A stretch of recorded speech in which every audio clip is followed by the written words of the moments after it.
Captain Jack Harmon, along with his old friend Lieutenant Marco Diaz, maneuvered through the bustling corridors of the space station Pax Valaris, each step echoing slightly under the hum of the busy interstellar hub. The station, a massive structure floating at the edge of the Andromeda Galaxy, served as a neutral zone for species from across the universe, facilitating both diplomacy and commerce. "Marco, I'm telling you, they haven't tried anything like Earth's food. It's going to be a hit," Jack exclaimed, his voice filled with the enthusiasm of a child with a new toy. Marco, ever the skeptic, raised an eyebrow. "Or it could cause a diplomatic incident. You know how sensitive these intergalactic taste buds can be." Undeterred, Jack led them to the Galactic Cafeteria, a sprawling area filled with exotic aromas and an array of colors that only diverse alien species could provide. The air was a mosaic of smells ranging from the tangy zest of growler fruit to the pungent sting of Zeltrax spices. As they set up their booth, Jack unveiled his prized possessions: hot dogs, pizza, tacos, and the piece de resistance, chili cheese fries.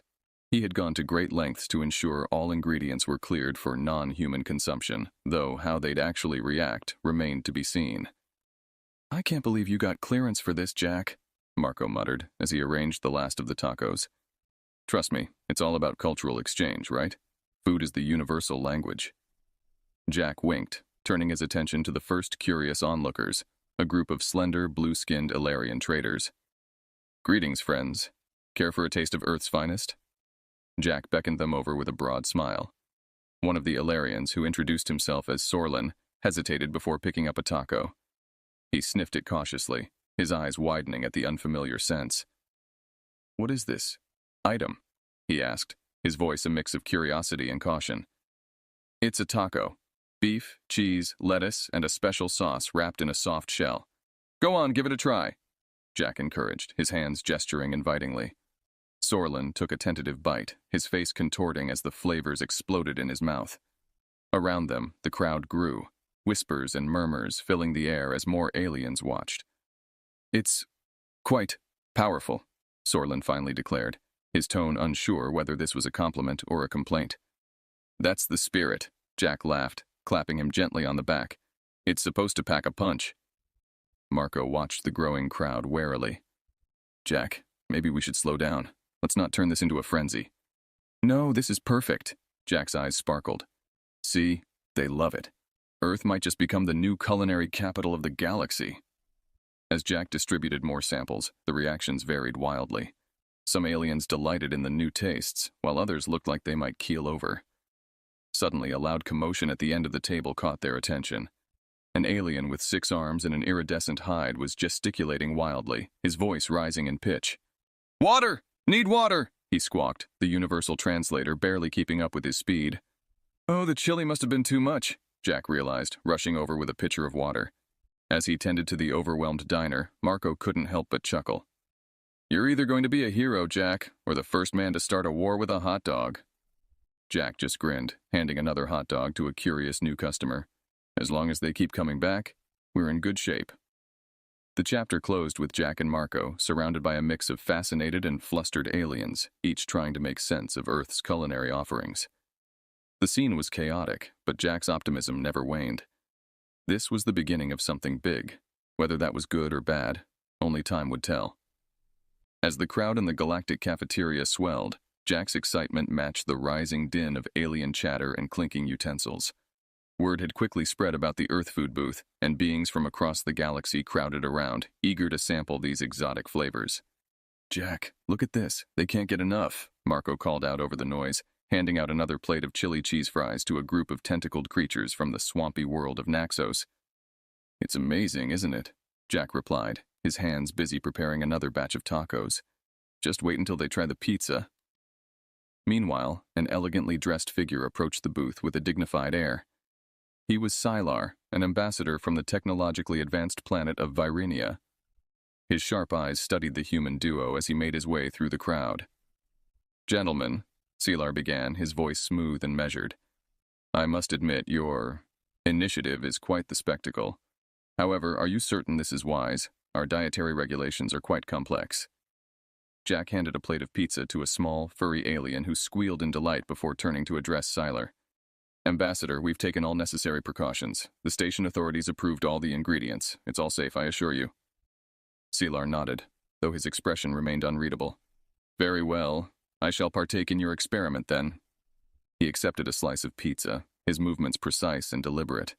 With the first bite, his eyes widened slightly, a subtle but clear sign of approval. Around them, the reactions to the Earth cuisine were a wild mix of joy, confusion, and occasional discomfort. A Zeltraxian mother, wary at first, allowed her younglings a small bite of a hot dog, only to find them tugging at her for more. This is phenomenal, Jack, Marco said, watching a pair of Galtharians debating over the last piece of taco. But are we sure this won't lead to any complications? Jack's confidence didn't waver. It's food, Marco. The worst that could happen has already been considered. We're bringing joy here. As they spoke, a loud guffaw erupted from the corner of the room. A large, bear-like Ursate slapped his knee, chuckling heartily with a mouthful of taco. It tickles the tongue, he roared with laughter, his booming voice drawing even more spectators. Yet, not all was going smoothly. Near the back, a pair of Lithians, known for their sensitive metabolic systems, whispered urgently among themselves, their faces turning a shade of green that was definitely not their natural hue. They rushed away, leaving half-eaten food behind. Should we check on them? Marco asked, concern creasing his brow. Jack shook his head. They're probably just not used to the spices. Let's keep an eye on it, though. No need to alarm everyone just yet. Despite the mixed reactions, the booth remained a hot spot of activity. Jack and Marco worked tirelessly, serving dish after dish, explaining Earth's cuisines and sharing laughs and stories with their new alien friends. The universal love for good food seemed to transcend the vastness of space, at least for the moment. As the makeshift feast continued, Jack found himself reflecting on the simplicity of sharing a meal and the complex interplay of cultures it represented. With each slice of pizza and every spicy bite of taco, barriers were broken and connections were forged. Yet, the true impact of their culinary adventure was yet to unfold, and the galaxy was watching closely. The morning after the feast was markedly quieter in the Galactic Cafeteria, the usual hum of conversation replaced by a subdued murmur. Jack and Marco surveyed the aftermath, tables littered with remnants of Earth's cuisine, wrappers, empty plates, and half-eaten slices of pizza. The event had been a resounding success, or so they had thought, until they noticed the medical teams bustling about. Dr. Lena Kresh, the station's chief medical officer, approached them with a stern look.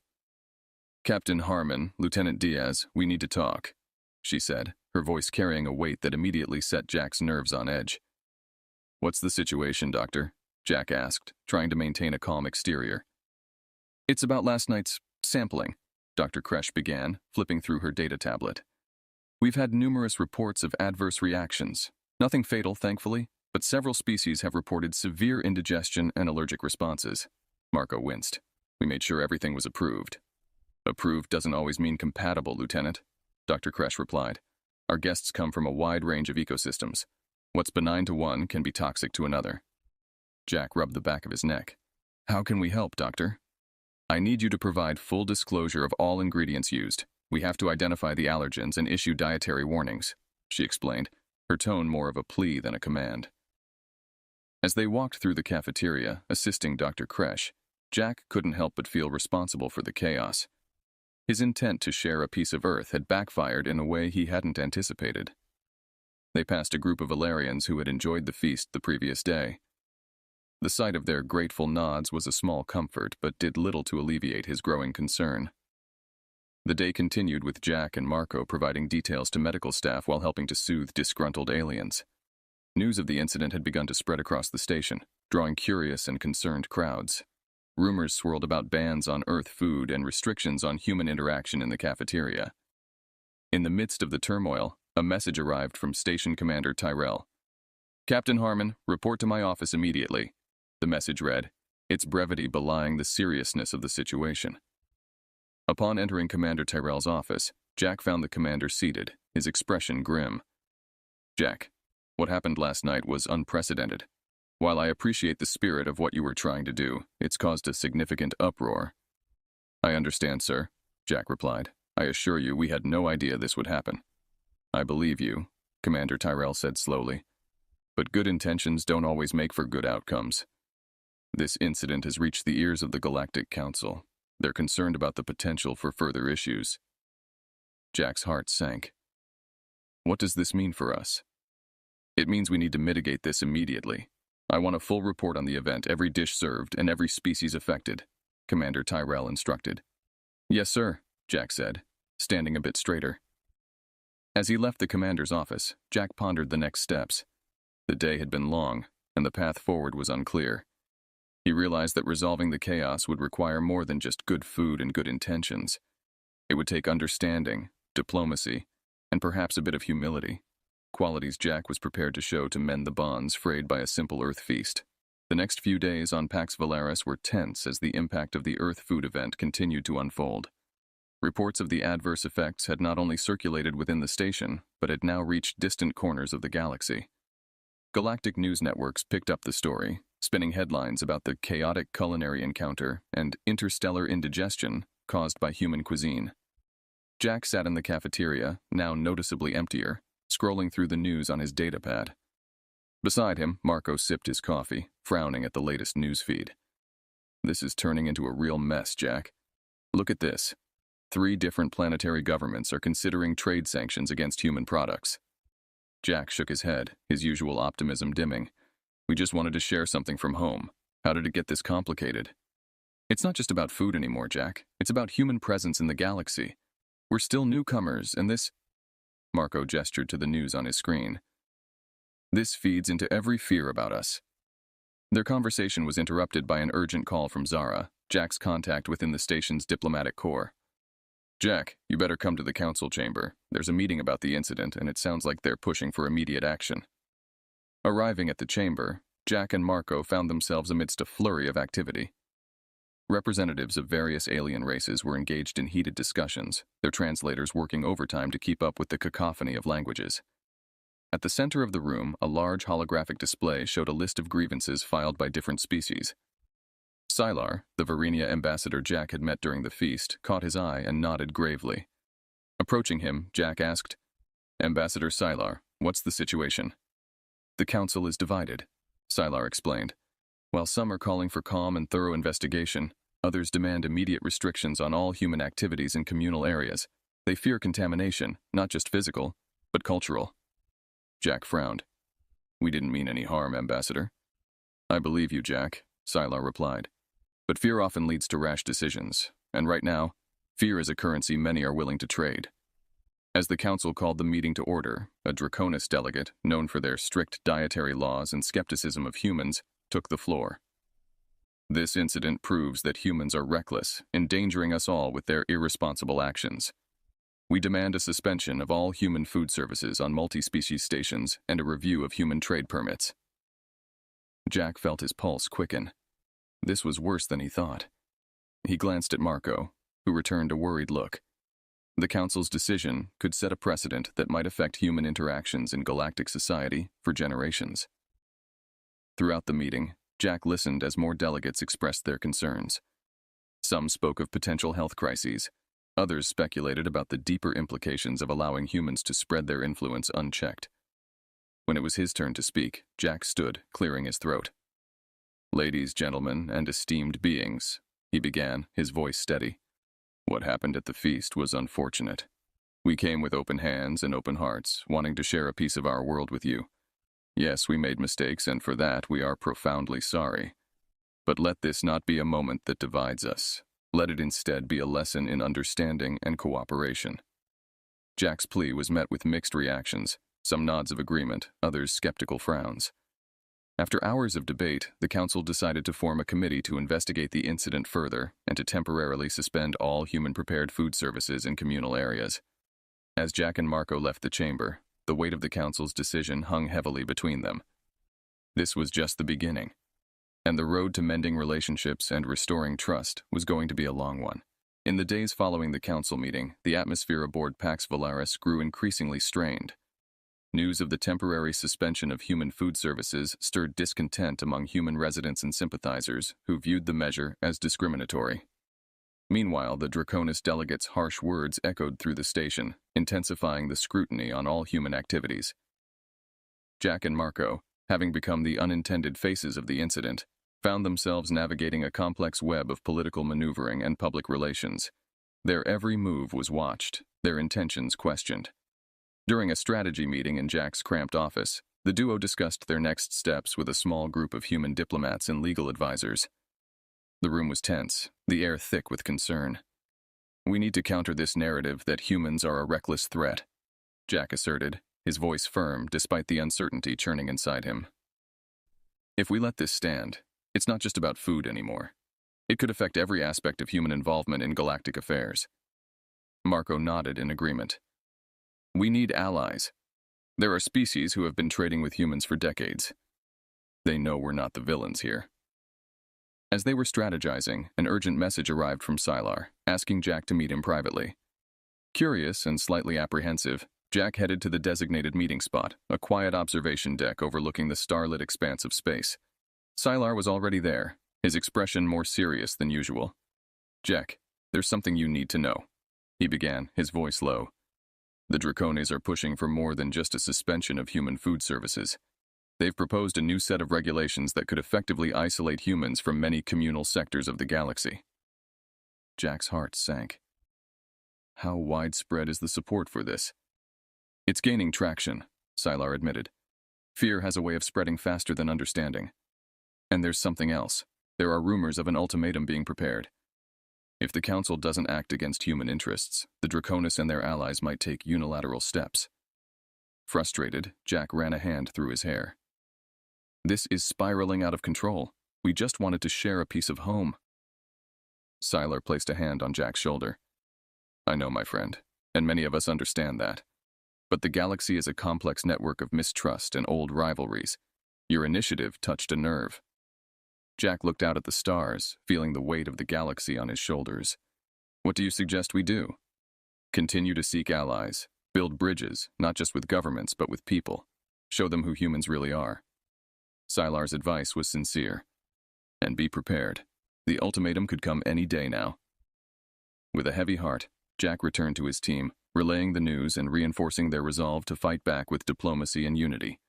They expanded their outreach, setting up interspecies cultural exchanges and educational programs, hoping to shift the narrative from fear to friendship. However, as the rumors of the ultimatum turned into reality, the situation escalated quickly. A formal declaration was issued by the Draconis-led coalition, giving the Galactic Council a deadline to enforce the new regulations against human participation in shared galactic spaces. The ultimatum divided the Council and sent ripples of anxiety throughout the galaxy. Species that had once been neutral began taking sides, and the potential for a peaceful resolution seemed to slip further away. Jack and Marco worked tirelessly, meeting with delegates, participating in forums, and using every diplomatic channel available to them to plead their case. They argued that punishing all humans for a single mishap was not only unfair, but would set a dangerous precedent for how misunderstandings were handled in the future. As the deadline approached, tensions reached a boiling point. The galaxy watched, holding its breath, as humans fought not just for their right to share a meal, but for their place in the cosmic community. The ultimatum issued by the Draconis and their coalition had pushed the galaxy to the brink of conflict. As the deadline loomed, diplomatic talks faltered and positions hardened. The Galactic Council was split, with several influential members siding with the Draconis, advocating for strict regulations that would marginalize human activities throughout shared galactic territories. Jack and Marco, along with their team, had worked tirelessly to counter the rising tide of anti-human sentiment. Despite their efforts, the situation deteriorated when a minor skirmish broke out between human traders and a Draconis patrol on the border of neutral space. The incident, though initially small, was blown out of proportion by media on both sides, igniting a firestorm of outrage and calls for action. In the crowded conference room aboard Pax Valaris, Jack met with human military leaders and diplomats to discuss their options. "We can't let this go any further," Jack declared, his voice resolute amidst the murmurs of agreement and concern. "If they push us out, if they shut us down, it won't stop here. We need to prepare for the worst while hoping for the best." Marco, looking over the latest intelligence reports, added, "There are movements in the Draconis fleet. They're mobilizing. It's not just posturing anymore. They're gearing up for something big." The meeting was interrupted by an urgent communication from the Galactic Council. The message was clear. The Draconis-led coalition had officially declared a state of emergency, citing the border skirmish as proof of human aggression. Effective immediately, all human-operated stations were to be placed under surveillance, and human fleets were to stand down or face direct military intervention. "We have to defend ourselves," one of the military commanders asserted. "We can't just stand by and watch as they strip us of our rights and our dignity." Jack knew he couldn't argue with that. The time for diplomacy had passed, at least for the moment.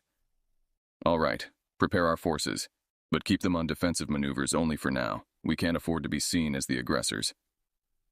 As the military mobilized, Jack and Marco focused on rallying support from other species.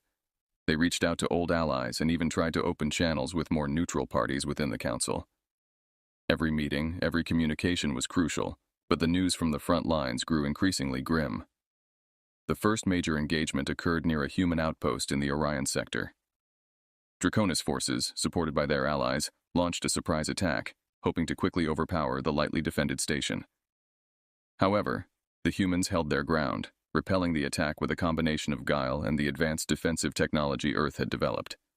The battle was a wake-up call for the entire galaxy. Images of the conflict, showing humans and Draconis locked in a fierce struggle, flooded the galactic net, sparking widespread alarm. The conflict, once a distant possibility, had become a harsh reality. In the aftermath of the battle, Jack addressed a gathering of human and alien press on Pax Valaris. "This isn't just about food or cultural misunderstandings anymore," he stated solemnly. "This is about whether the galaxy can be a home for all of us, diverse and different, but united in our desire for peace and prosperity. We didn't start this war, but we will defend ourselves."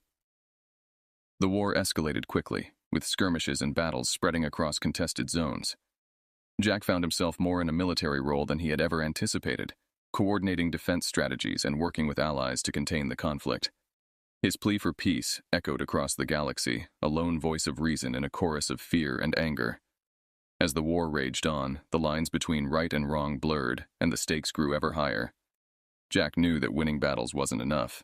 He needed to win hearts and minds, to turn the tide not just in space, but in the perception of humanity across the galaxy. The task was daunting, but Jack, with Marco at his side, was not ready to give up. The fight for their place in the galaxy had just begun, and they were determined to see it through, for peace, for justice, and for the future of all interstellar beings. The war, which had begun over a culinary mishap, had now morphed into a desperate struggle for human survival and acceptance in the galaxy. Jack and Marco, alongside their assembled team of human and alien diplomats, worked tirelessly behind the scenes to turn the tide of the conflict. Jack met with his team in a secure conference room aboard Pax Valaris. The room was filled with holographic maps displaying the current state of the galaxy's conflict zones. "We need a new approach," Jack asserted, his gaze sweeping over the faces of his team. "Winning this war isn't just about holding our ground. We need to change the narrative and win over those who are still undecided." Marco, ever the strategist, chimed in. "We've intercepted communications that suggest a fracture within the Draconis coalition. Some members are growing wary of the war's direction and its costs." Seizing on this intelligence, Jack proposed a daring plan. "Let's exploit these fractures. If we can offer them an exit that preserves their dignity and gives them a stake in peace, they might just take it." With a plan in motion, Jack embarked on a series of covert diplomatic missions, meeting with representatives of the wavering alien species. Each meeting was fraught with risk, but the potential rewards were immense. Slowly, through a combination of diplomacy, promises of mutual benefit, and sheer human tenacity, Jack began to see results. Several smaller members of the Draconis coalition agreed to secret peace talks. Meanwhile, the war continued to rage. Human and allied alien forces engaged the Draconis and their staunchest allies in a series of intense battles. Marco led a crucial operation to defend a strategic outpost that was key to human supply lines. The battle was fierce, with significant casualties on both sides, but Marco's leadership helped secure a hard-fought victory. The success of the battle provided the leverage Jack needed. With proof that humans could not only defend themselves but also claim victory, he pressed for more members of the opposing coalition to reconsider their positions. The turning point came during a high-stakes summit on a neutral planet. Jack and his team presented a vision of a galaxy where diversity was not just tolerated, but celebrated.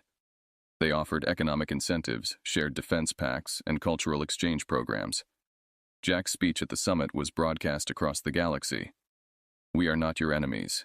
We are pioneers, explorers, and yes, sometimes we make mistakes. But our goal has always been to share in the galaxy's vast wonders. Let us find common ground not in the battles we fight, but in the peace we can build together. As the summit concluded, several key species from the Draconis Coalition announced their intent to cease hostilities and pursue peace. This caused a domino effect, weakening the resolve of others who were less committed to the conflict. Back on Pax Valaris, as news of the successful summit spread, Jack and Marco watched as public opinion began to shift. Media outlets, once critical of human actions, now covered the stories of bravery, sacrifice, and diplomatic efforts that had led to a breakthrough in peace talks. In the war's aftermath, as ceasefire agreements turned into formal peace treaties, Jack's role transitioned from military coordinator to chief diplomat. His efforts to mend fences and build bridges became the foundation for a new galactic alliance. The galaxy, once on the brink of a prolonged and devastating conflict, found a new path forward, thanks in large part to the human capacity for resilience, understanding, and the relentless pursuit of peace. Jack and Marco, once soldiers in a cosmic conflict, now stood as architects of a new era, one that promised a brighter future for all species within the galaxy. In the aftermath of the summit, a palpable sense of relief washed over the galaxy. The peace agreement signed marked not just the end of hostilities, but also the beginning of a new era of interstellar cooperation and understanding. Jack, having been at the forefront of the peace efforts, was now seen not just as a former military leader, but as a visionary peacemaker. As the galaxy began to heal, Jack proposed an initiative that symbolized his hopes for the future, the Interstellar Food Festival. This event was to be held on Pax Valaris, the very place where the conflict had unwittingly begun. The festival would showcase the diverse culinary traditions of the galaxy's many species, including, of course, human cuisine. The planning for the festival was meticulous. Jack worked closely with Marco and a team of chefs, diplomats, and cultural ambassadors from various planets. Each participant was eager to share a piece of their home world, turning the event into a mosaic of flavors, colors, and aromas. As the festival day arrived, the space station was transformed. Booths adorned with vibrant banners and exotic decorations filled the central promenade, each offering visitors a taste of different planetary delicacies. The air was filled with a cacophony of sounds, music from distant worlds, laughter, and the sizzling of exotic foods being prepared. Jack walked through the festival, Marco at his side as they sampled dishes and exchanged stories with the vendors. "Remember when we thought introducing Earth food here was a good idea?" Jack chuckled, handing Marco a plate of what looked like steaming purple noodles. Marco laughed, taking a bite. "Turns out it was a great idea, just needed a bit of diplomacy to get it right." The festival was not just a culinary success, but a public relations triumph. Media from across the galaxy broadcasted the event, showing images of former foes laughing together, sharing meals, and discussing their differences over dishes they had once found strange or intimidating. During the festival, Jack gave a short speech, which was broadcast live across many worlds. "Today we come together not to forget our past, but to build on it. Food has the power to bring us together, to teach us about each other, and to build bridges where there were once walls." The response was overwhelming. Viewers from hundreds of planets sent in messages of support and hope. Many spoke of their desire to host similar events, to continue the tradition of sharing and learning through food. As the festival drew to a close, Jack and Marco stood watching the sunset over the station's horizon. Around them, the cleanup crews were busy, but a few groups of aliens and humans lingered, chatting animatedly. "You know, Marco, I think we might have started something bigger than us," Jack said thoughtfully, watching a group of children, human and alien alike, chasing each other in a game of tag. Marco nodded, smiling. "Who would have thought, huh? Peace through cuisine. It's almost poetic." The festival became an annual event, growing each year, adding more species and dishes to its lineup. It served as a living testament to the power of cultural exchange and the simple act of sharing a meal. Jack's journey from a chef wanting to share his culinary delights to a galactic peacemaker had been fraught with challenges, but as he watched the joy and unity at the festival, he knew every struggle had been worth it. This festival was not just a celebration of food, it was a celebration of peace, understanding, and the diverse tapestry of cultures throughout the galaxy.